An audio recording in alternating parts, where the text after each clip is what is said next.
Bonjour mes chers élèves, je vous invite à assister à un exercice de concentration molaire des espèces moléculaires dans une solution. Je vais lire l'énoncé de l'exercice. L'acétylcystène C5H9NO3S est le principe actif d'un médicament utilisé contre la toux. Chaque sachet en contient 200 mg.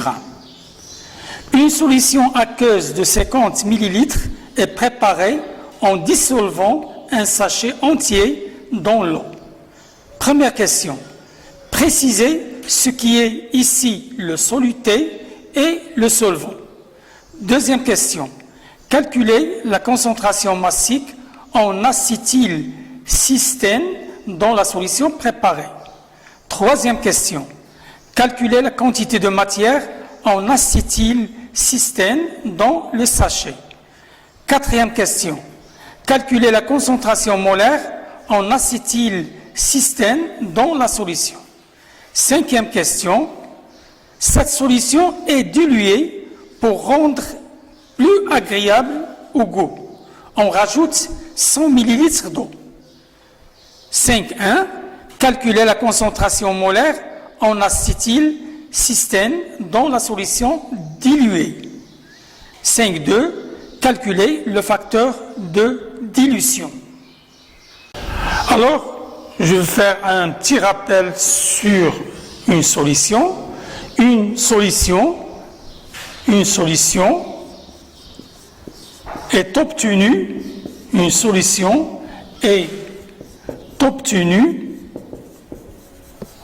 par 10 solutions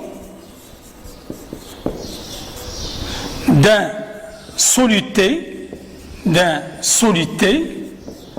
dans un solvant. C'est-à-dire, je peux résumer cette phrase, une solution, elle est égale à soluté plus un solvant.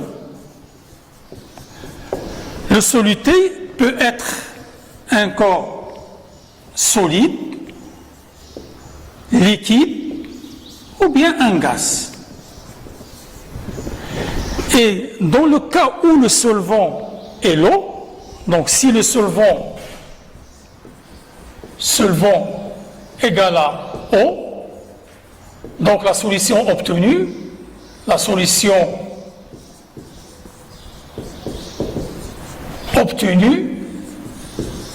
s'appelle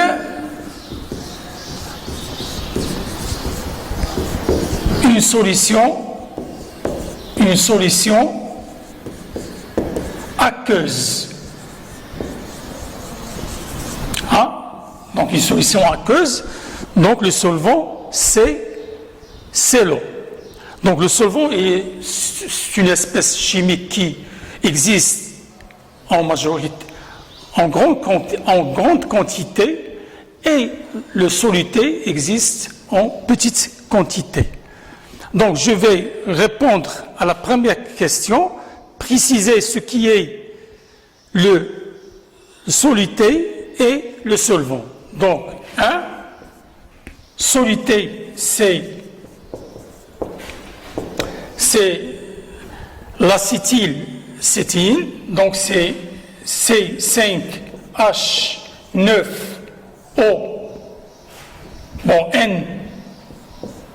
NO3S, et le solvant, c'est l'eau.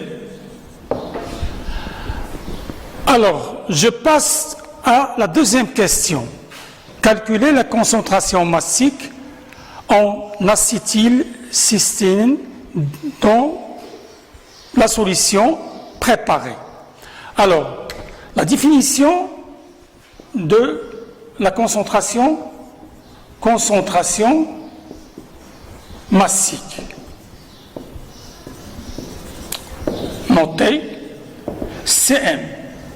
Alors, la concentration la concentration massique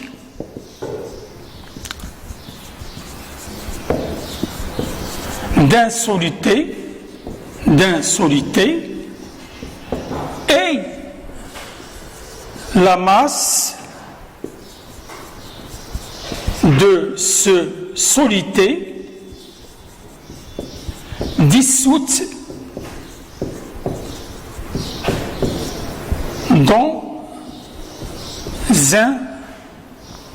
dans un litre de solution. Alors, je donne la formule. Cm égale la masse de soluté sur le volume de la solution. La masse, elle est exprimée en grammes et le volume en litres, et la concentration molaire, elle est exprimée en grammes par litre. Donc, la question 2, c'est calculer donc ici, le soluté, c'est C5H9NO3S sur le volume. Alors, application numérique, le sachet contient 200 mg, donc je convertis milligrammes en grammes, 0,2 grammes, sur le volume, c'est 50 millilitres, donc je le convertis en litres, ça donne 0,05 litres. Donc ça donne en total, donc tout calcul est fait, donc c'est 2 sur 0,5, c'est 4, voilà, égale à 4 grammes par litre. Alors, la question suivante. Calculer la quantité de matière en acétylcystène dans le sachet. Donc, la troisième question, c'est le calcul de la quantité de matière. Troisième question, calcul de la quantité de matière de C5H9NO3S. Donc, on utilise la relation qui lie la quantité de matière et la masse. Donc, la quantité de matière de C5H9NO3S égale à la masse de 5H9NO3S sur sa masse molaire 5H9NO3S. Et j'encadre le résultat littéral. Donc je passe à l'application numérique. Donc il faut calculer la masse molaire de cette molécule. C5H9NO3S, qui est égal 5 fois la masse molaire de carbone, plus 9 fois la masse molaire d'hydrogène, plus la masse molaire de l'azote, plus 3 fois la masse molaire d'oxygène, et plus la masse molaire de soufre. Donc je remplace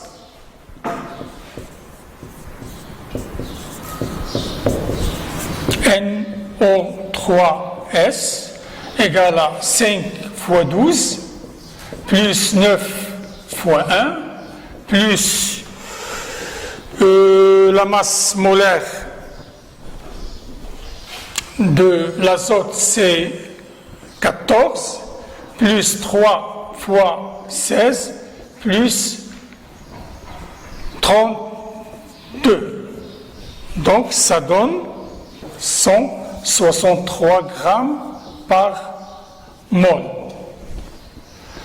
Donc, la quantité de matière CH9NO3S égale 0,2 sur 163.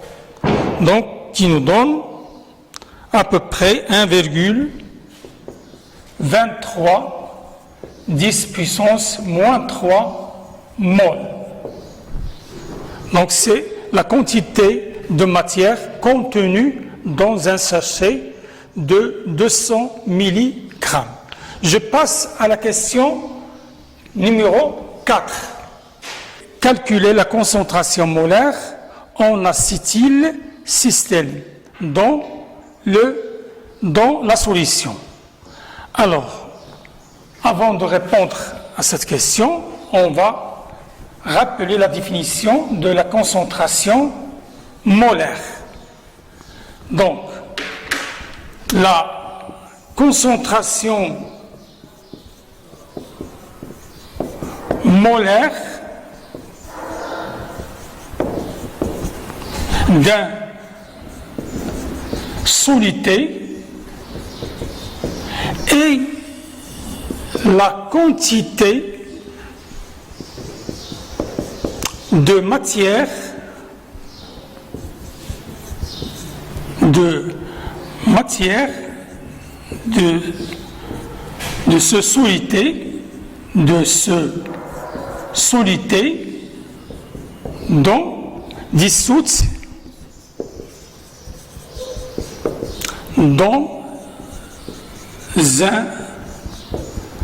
dans un litre de solution.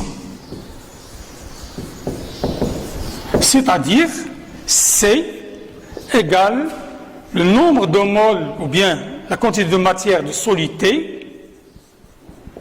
sur le volume. Ça, il est exprimé en mol et ça en litres. Et la concentration molaire s'exprime en mol par litre. Donc, répondons à la question 2. Donc, je vais appliquer cette formule.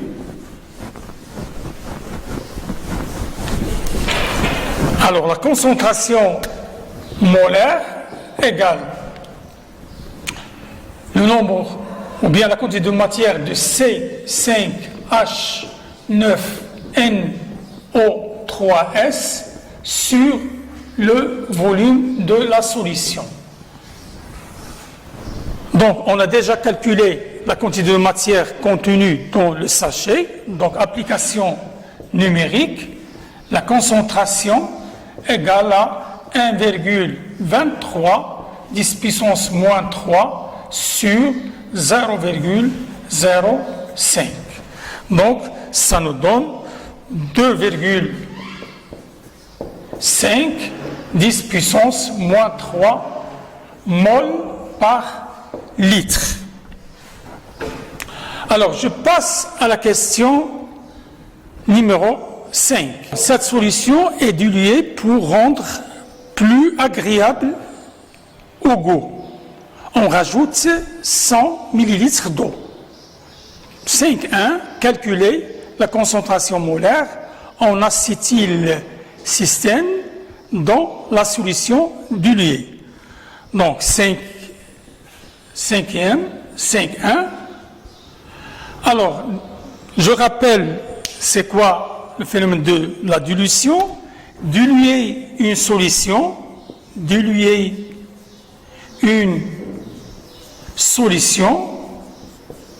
c'est rajouter ou bien ajouter de l'eau distillée afin d'obtenir une solution moins concentrée.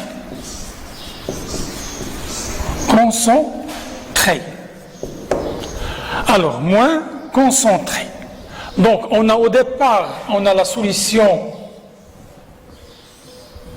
qui a une concentration initiale, déjà calculée dans les questions précédentes, égale à 2,510 puissance moins 2 mol par litre. Donc, c'est la solution initiale. Et le volume initial égale à 50 millilitres. Et on ajoute de l'eau distillée. On ajoute 100 millilitres pour obtenir une solution moins concentrée. De concentration finale, elle est inconnue. Le volume final, c'est le volume initial plus le volume d'eau rajouté, qui est égal à 150 millilitres. Donc, lorsqu'on dilue une solution, le seul facteur qui varie, c'est le volume. Le volume augmente, mais la quantité de matière reste constante. Ça veut dire que NI, dans l'état initial, c'est CI fois VI, et le nombre final, ou bien la quantité de matière finale, c'est CF fois VF. Et on a dit que la quantité de matière ne varie pas, c'est-à-dire que NI égale à N final. Donc, CI fois VI égale à C final fois V final. Et cette relation s'appelle relation de la dilution. Alors, donc, il faut calculer la concentration de la solution diluée. C'est C final égale à CI VI sur V final. Donc, j'encadre le résultat. Application numérique. Alors, C final, CI fois NI n'est rien d'autre que la quantité de matière qui est déjà calculée dans les questions précédentes. On a trouvé 1,23 10 puissance moins 3 mol. Donc, je remplace donc 1,23 10 puissance moins 3 sur le volume molaire qui est égal à 150 millilitres, égal à 0,15 litres. Donc, ce qui nous donne, donc, il nous donne 8,3 10 puissance moins 3 mol par litre. Et on voit bien que la concentration de la solution diluée, elle est plus faible que celle de l'état de la solution initiale. Donc, la question suivante, 5. 2 facteurs de dilution. Alors, le facteur de dilution, elle est symbolisé par F, qui est égal C initial sur C final. Ou bien F égale V final sur V initial.